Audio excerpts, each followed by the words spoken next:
Bonjour à tous, c'est Julien du blog Ça sert à quoi et aujourd'hui on se retrouve dans une vidéo de test d'un produit qui défraye la chronique depuis son annonce mi-juin, c'est le Zendur Hyper 2000.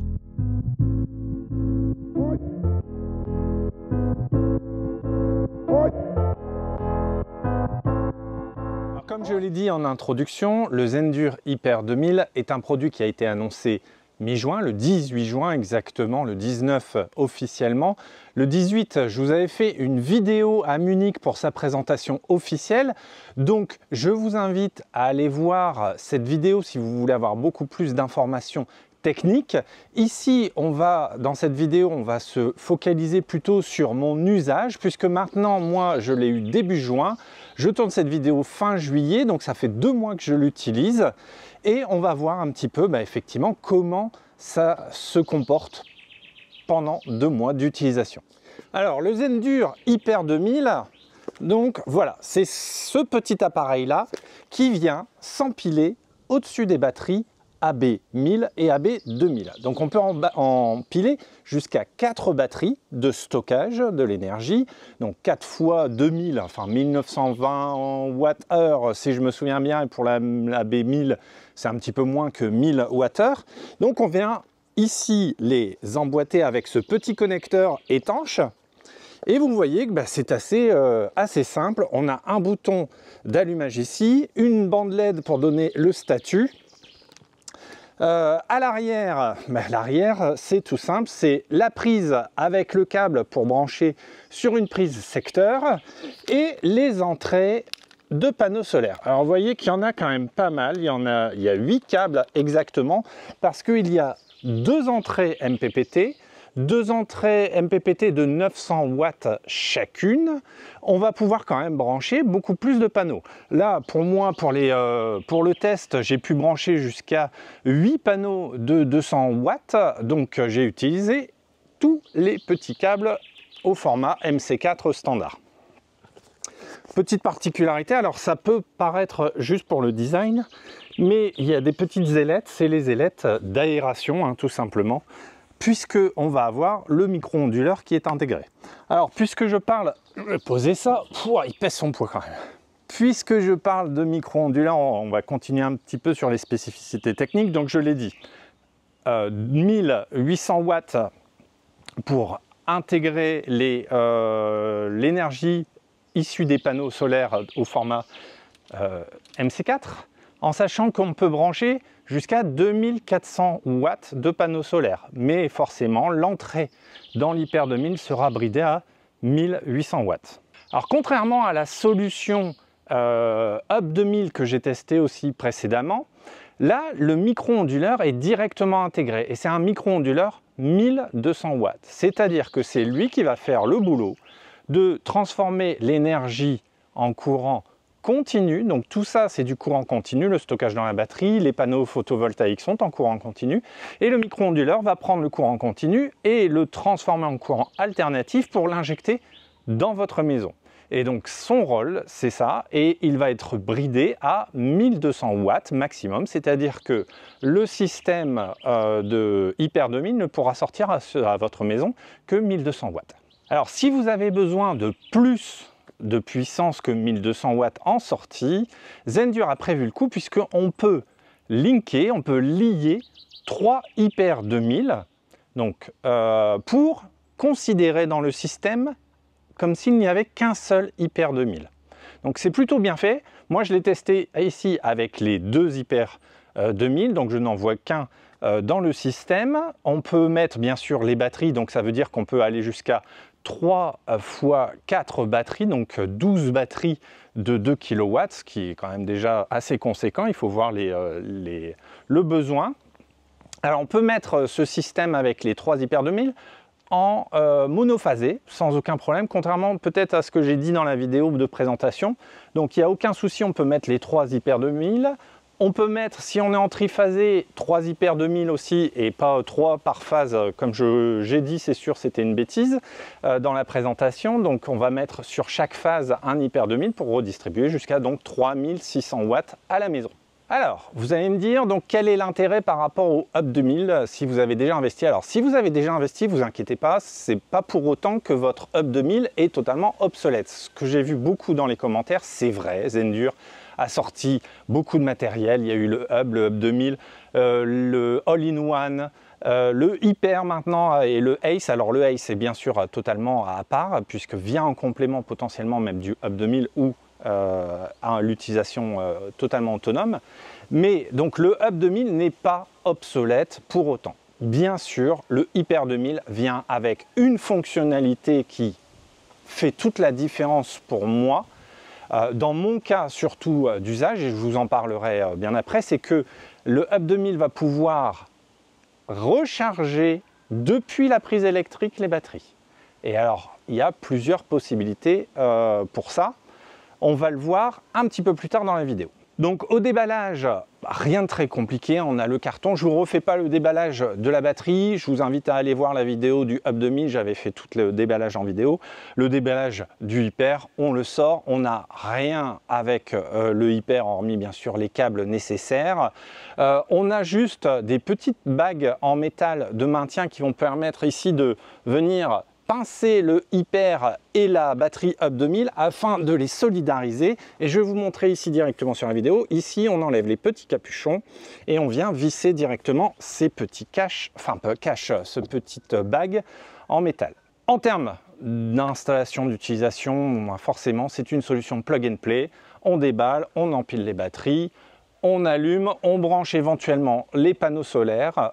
Comme je dis éventuellement, parce qu'on n'a pas forcément besoin de panneaux solaires pour que cet Hyper 2000 avec les batteries puisse fonctionner. Et on lance l'application Zendur, on ajoute un appareil. Comme il y a du Bluetooth, c'est automatiquement détecté. Vraiment, rien à dire, c'est d'une simplicité. Forcément, il y a des mises à jour assez régulières, donc là, dès qu'on l'a, la plupart du temps, c'est tout de suite une mise à jour. Je vous invite tout de suite à la faire, que ce soit les batteries ou le Hyper 2000, et on va pouvoir regarder les différentes fonctionnalités. Voilà, donc je suis dans l'application Zendur, je n'ai que le Hyper ici 2000 qui est détecté. Vous voyez que j'ai un Shelly 100, on en parlera juste après. Donc voilà, là on peut voir directement que j'ai une production solaire de 240 watts des panneaux ici qui sont directement branchés, et on injecte dans la batterie. Alors là en direct, on a une source de 600 watts qui vient d'apparaître et de redisparaître, et ça c'est la fonctionnalité. Là pour le coup c'est vraiment du direct, c'est-à-dire que mes panneaux solaires, alors peut-être qu'on ne voit pas, mais mes 10 panneaux solaires qui sont sur système en phase, par moment, produisent beaucoup trop d'électricité. Et il y a une fonctionnalité, le mode intelligent, qui dit attention, si tu détectes une surproduction d'un autre système solaire, même pas la marque, etc., tu vas pouvoir recharger. Donc là, on a vu effectivement cette intégration d'électricité depuis, alors il y a la petite antenne, on a l'impression que c'est depuis le réseau, mais non, puisque ça venait de la maison.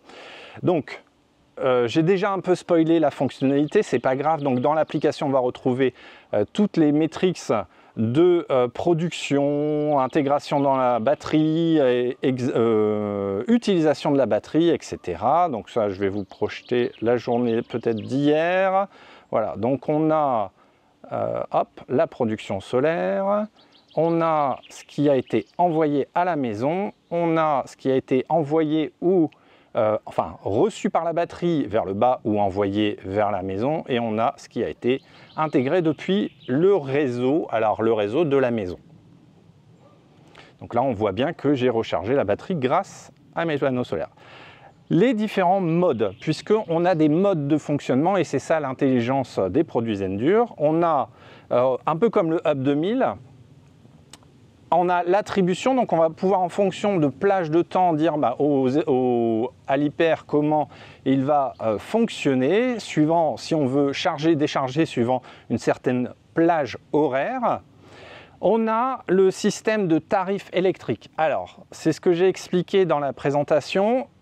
Zendur a fait un partenariat avec une société Nord Pool. Alors, on ne connaît pas, puisqu'il semblerait que, en tout cas en Allemagne, il y a des prix qui varient en fonction de la journée. Vous voyez que ici, les prix varient en fonction de la journée, donc ce qui permettrait d'avoir une certaine intelligence pour dire est-ce que j'ai besoin de charger, décharger en fonction des prix du marché.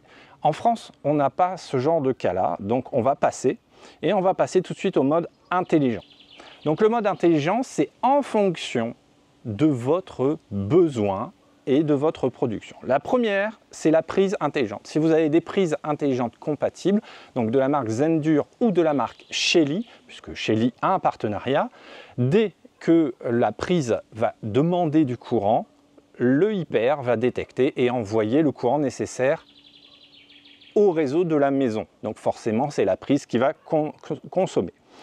Mais ici, le plus intéressant, et c'est là le gros point, je l'ai déjà expliqué, c'est le CT intelligent. Donc si on a un appareil de mesure de la consommation de la maison, donc il va falloir brancher ce qu'on appelle une pince ampérimétrix sur la phase de la maison. Alors la phase principale ou une des phases secondaires devant votre tableau.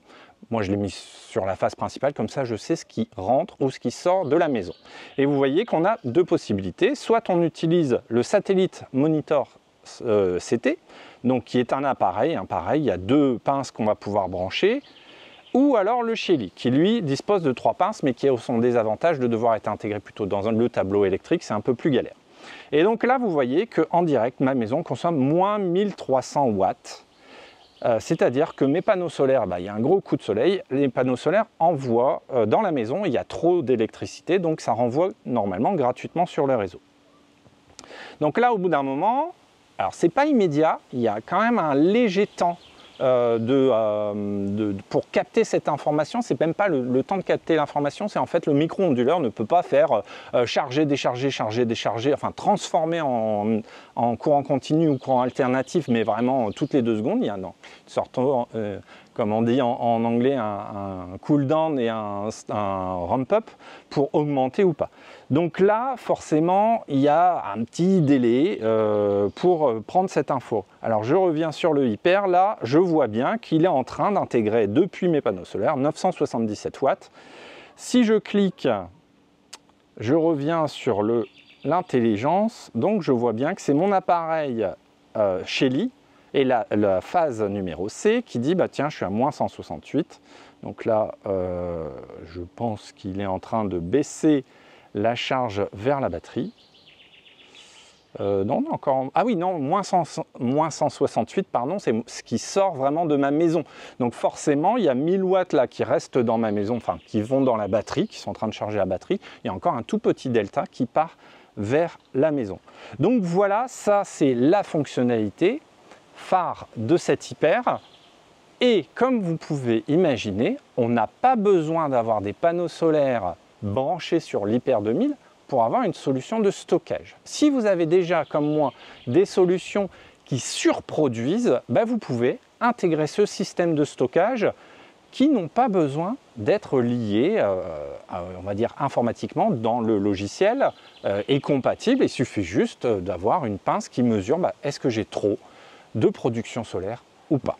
Donc voilà, vous imaginez bien que ce genre de système plug and play de stockage d'énergie, c'est un gros plus pour soit des gens qui veulent se lancer avec des panneaux solaires pas forcément très chers, on les branche, il y a des panneaux solaires à 100, 150 € qui vont produire largement assez, on va brancher sur le Hyper 2000, sur une ou plusieurs batteries, ou alors sur des systèmes solaires déjà existants. Encore une fois, moi j'avais regardé, alors pour donner un ordre d'idée au niveau du prix, ça c'est important, et beaucoup de commentaires dans la vidéo de présentation disent oui mais c'est pas rentable. C'est vrai que on va revenir, on va parler déjà du prix. Le Hyper 2000 a été annoncé à 799 €, une batterie AB2000 coûte environ 1000 €, alors il y a des prix, 900 €, voire en Allemagne c'est encore moins cher, je crois qu'il y a un pack, la batterie, le Hyper pour 1500 €, on va rajouter 2 panneaux solaires, éventuellement 4 panneaux solaires de 400 watts pour faire nos 1800 watts, ça fait un budget, allez, on va dire d'environ 2000 €. 2000 € pour l'économisation, enfin pour l'économie, pardon. Alors, je ne reviendrai pas sur les chiffres qui sont donnés sur le site de Zendur qui me semblent beaucoup trop ambitieux. Il faut savoir c'est que l'énergie coûte de plus en plus cher. Donc moi j'avais fait mon bilan sur un an sur les 5000 € investis sur les panneaux solaires. Bon, la rentabilité ça va être compliqué. C'est pas impossible, encore une fois c'est un pari plutôt sur l'avenir, ça fait économiser forcément toute la production qui part à la maison, c'est déjà ça de gagner, toute la surproduction qui va dans les batteries, c'est toujours ça de gagner. Voilà, c'est est-ce que vous avez cette fibre de vouloir investir de l'argent? La rentabilité, encore une fois, je ne reviendrai pas sur ces chiffres-là, même si je vais essayer de retrouver si pendant ce montage de la vidéo, j'avais retrouvé un tableau sur le groupe Facebook Zendur, le groupe Zendur France. Une personne avait fait un tableau. Et la rentabilité, elle était largement en dessous des 10 ans, si je me souviens bien de mémoire. Encore une fois, désolé, je vous mettrai la petite capture écran et le lien dans les descriptions de cette vidéo et dans l'article pour que vous puissiez regarder un petit peu. C'est pas si déconnant en sachant que les batteries sont garanties, elles, 15 ans. Donc bon, voilà, et pas de souci, garantie, attention, c'est pas garantie morte, c'est garantie encore une fois baisse de productivité. On a un nombre de cycles, c'est des batteries LFP, etc. Donc voilà, je ne m'aventurerai pas sur ce terrain-là, chacun fera ses calculs. Moi, je surproduis à mort, donc forcément, c'est très intéressant de pouvoir stocker cela. Le coût de la batterie LFP descend de plus en plus. Donc voilà, ça c'est intéressant. Petit point, un petit peu, alors pas négatif, mais une grande question. Et ça pareil, c'est les commentaires de la première vidéo qui m'ont permis de prendre conscience de ça. Il semblerait que la pose de batterie, de stockage de batterie dans une maison demande à ce que le consuel électrique passe. Donc c'est la fiche violette, je ne me souviens plus des codes, vous m'en pardonnerez, ça je vous mettrai aussi toutes les informations. Donc il semblerait que si on met des batteries chez soi, il faut faire passer le consuel. Alors je vous avais expliqué, hein, si on a des panneaux qui ne dépassent pas 1,80 m de haut, si on ne produit pas plus de 3000 watts de production en crête, etc., normalement, on n'est pas trop soumis à des déclarations, enfin des validations au niveau de consuel. Déclaration, il faut toujours faire des déclarations comme quoi on a un système photovoltaïque chez soi. Donc là il y a un grand flou parce que encore une fois ce ne sont pas des batteries, enfin ce n'est pas une installation fixe, etc. C'est un système plug and play qui est amovible et qui ne fonctionne pas quand il n'y a pas d'électricité, enfin quand il y a une coupure réseau. Ça c'est aussi très important aussi, hein. Vous ne pensez pas que vous serez autonome, c'est encore une fois un kit d'autoconsommation. Donc pas d'électricité depuis le réseau, le système n'injecte pas dans la maison et donc dans le réseau.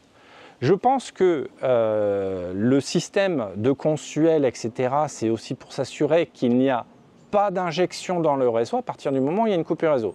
Encore une fois, c'est important pour la sécurité des techniciens qui interviennent sur la ligne électrique. S'ils coupent le réseau pour justement travailler sur le réseau, il ne faut surtout pas que nos maisons injecte du réseau, de l'électricité sur le réseau, désolé.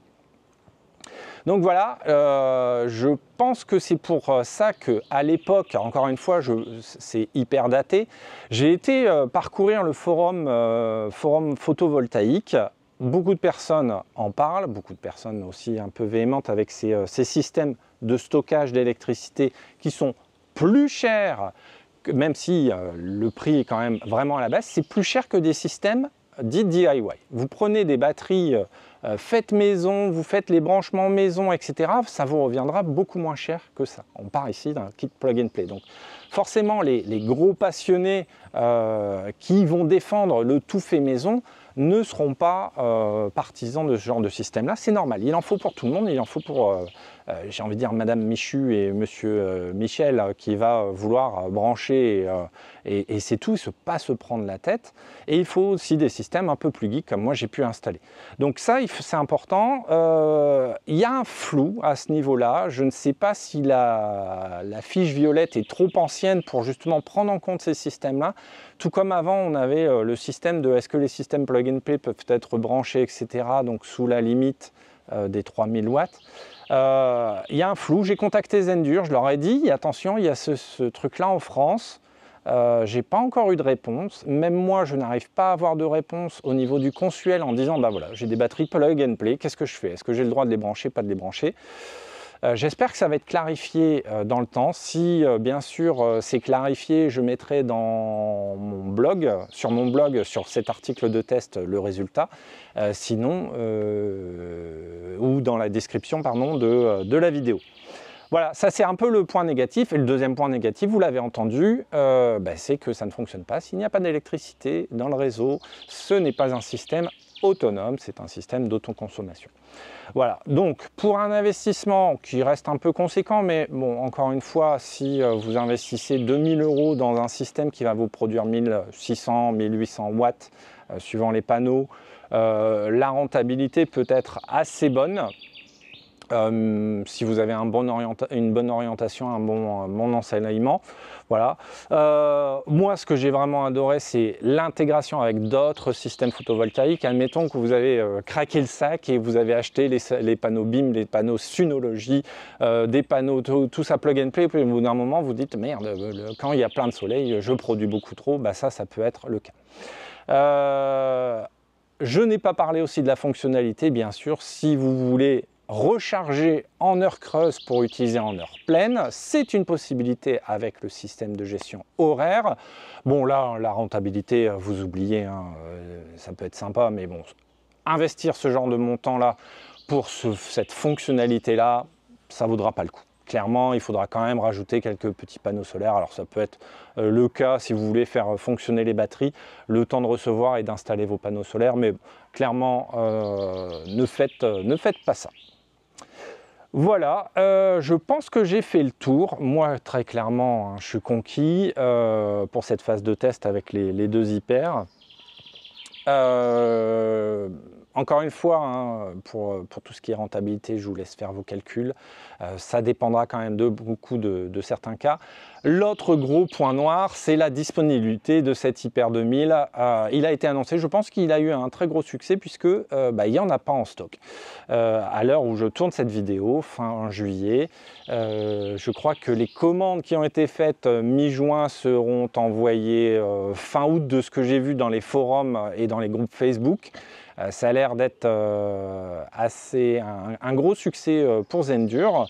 Voilà, donc je pense que c'est mérité. Moi, j'aime beaucoup ce produit-là. Je pense que c'est vraiment le petit truc qu'ils ont rajouté au hub, etc., voire même aux concurrents. Il n'y a pas de produit similaire sur le marché à un prix relativement raisonnable si on investit de toute façon dans des batteries, etc. Voilà, j'espère que ce test vous aura plu, j'espère avoir été assez complet. Si c'est le cas, n'oubliez pas de vous abonner, c'est assez important pour moi, je suis encore très petit, mais bon, j'ai quand même la confiance de certaines marques et j'espère pouvoir grandir assez pour leur rendre. Voilà, n'hésitez pas à vous abonner, allez voir le site sasertacoi.com pour avoir plus d'informations, de photos sur les différents produits. Et je vous souhaite une bonne journée, on se retrouve bientôt.